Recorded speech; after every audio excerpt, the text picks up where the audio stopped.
Hey guys, I am Spardha and you are welcome back to my channel The Inside Wonder. So everyone, आज मैं आपके साथ share कर रही हूँ हमारे दिन का ब्लॉग। और मैं आपको बता दूँ कि आज का ब्लॉग जो है वो काफ़ी ज़्यादा भक्तिमय होने वाला है, क्योंकि मैं आपको लिए चलूँगी जो हमारे घर के पास में स्थित एक प्रसिद्ध शिवालय है या शिव मंदिर है, जिसकी चर्चा और जिसका विवरण हमें शिव पुराण में भी मिलता है। वहाँ आई थिंक मैंने इससे पहले वहाँ का ब्लॉग आपके साथ नहीं शेयर किया है, तो चलिए आज मैं आपको वहाँ लिए चलती हूँ। जैसा कि मैंने पिछले किसी एक वीडियो में आपके साथ शेयर किया था कि सावन की कई सोमवारियाँ निकल गई हैं, लेकिन मुझे मौका नहीं मिला है कि मैं किसी शिवालय जा सकूँ। तो आज फाइनली वो दिन है एंड आज का दिन है 15 अगस्त का। हालांकि ये कोई सोमवार नहीं है, फिर भी सावन तो है। और ख़ास तौर से आज के दिन जो है वो मेरे हस्बैंड का ऑफ है। सुबह सुबह वो गए थे झंडोत्तोलन के लिए, उसके बाद घर आ गए हैं और साथ में दर्शु की भी स्कूल की छुट्टी है। तो मैंने सोचा क्यों ना इसका फ़ायदा उठाया जाए, और मेरे हस्बैंड को ही मन था तो कोई नहीं, तो आज फाइनली समय मिल गया है। तो ये जो शिव मंदिर है वो मतलब इसका विवरण एक तो शिव पुराण में है, दूसरा बताया गया है कि जो शिवलिंग है इसकी ऊंचाई काफ़ी ज़्यादा है। जैसे मैं बताऊं कि मेरे कमर तक की ऊंचाई है। और इसके साथ ही मैं आपको बता दूं कि कहा जाता है कि ये शिवलिंग स्वयंभू है। किसने इस शिवलिंग का निर्माण करवाया अभी तक ज्ञात नहीं है। और ये जो शिवलिंग है जंगल में एक राजा को मिला था, जो कि यहाँ के राजा होंगे। तो उन्होंने देखा था और उसके बाद वहाँ पर उन्होंने कुछ पुजारियों की व्यवस्था करी एंड इस मंदिर का निर्माण करवाया। तो स्वयंभू है और साथ में भदेश्वर नाथ के नाम से काफ़ी ज़्यादा प्रसिद्ध है और शिव पुराण में इनकी चर्चा है। जैसे मैं बताऊं कि झारखंड के देवघर में सभी लोग सुल्तानगंज से गंगाजल को भरते हैं और उसके बाद बाबा वैद्यनाथ का जलाभिषेक करते हैं। ठीक उसी तरह से हमारे आसपास अयोध्या नगरी आती है, जो कि सरयू नदी के किनारे पर है। और यहाँ से जो यहाँ के लोकल लोग हैं वो लोग सरयू नदी को जाते हैं, वहाँ से जल भरते हैं और पैदल कांवर से जल लेकर के आते हैं और यहाँ पर बाबा भदेश्वर नाथ को जलाभिषेक करते हैं। तो ये भी एक तरह का यहाँ का मतलब, जैसे उधर के लोग कहते हैं ना बोलबम जा रहे हैं, तो इधर के लोकल लोग ऐसे ही करते हैं। अयोध्या से ये जल भर करके ले आते हैं सरयू नदी का और जलाभिषेक करते हैं बाबा भदेश्वर नाथ पर। वैद्यनाथ तो हमारे सुल्तानगंज वाले हैं, वहाँ से वो लोग ले जाते हैं जल भर करके। तो इस तरह से ये चीज़ है।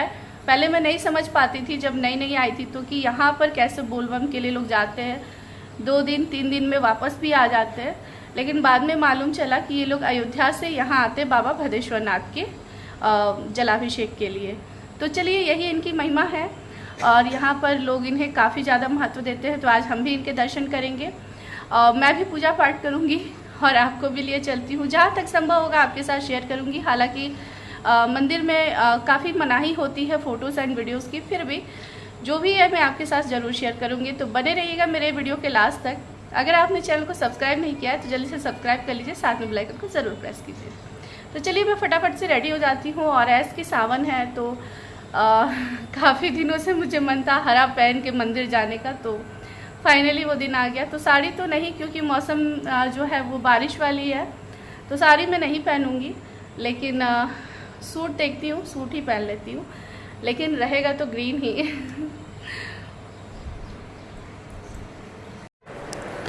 सो एवरीवन, यहाँ मैं रेडी हो चुकी हूँ एंड एज आई सेड तो ग्रीन बनता ही था आज के दिन।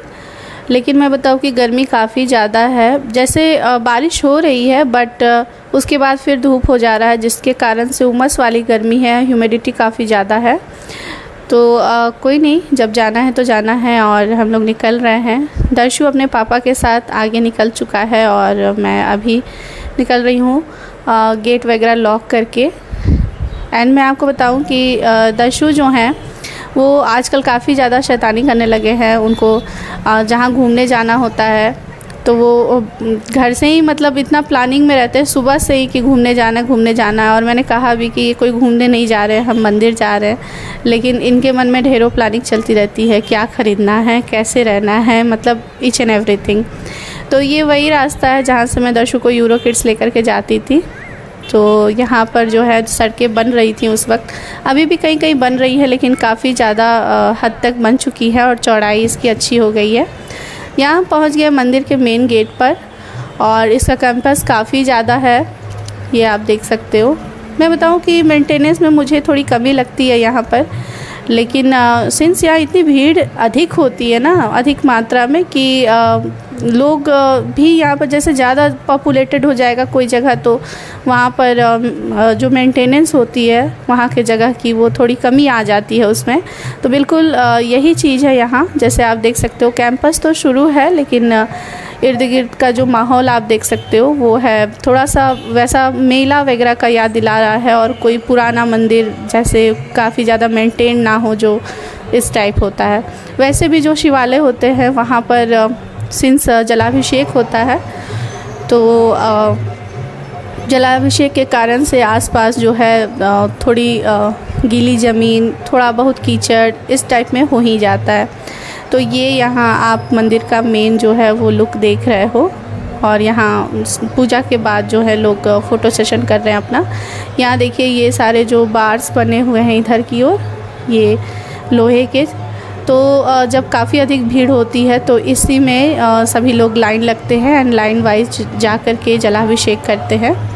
एंड इधर शेड है सो दैट कि जो भक्तगण हैं उन्हें गर्मी से राहत रहे।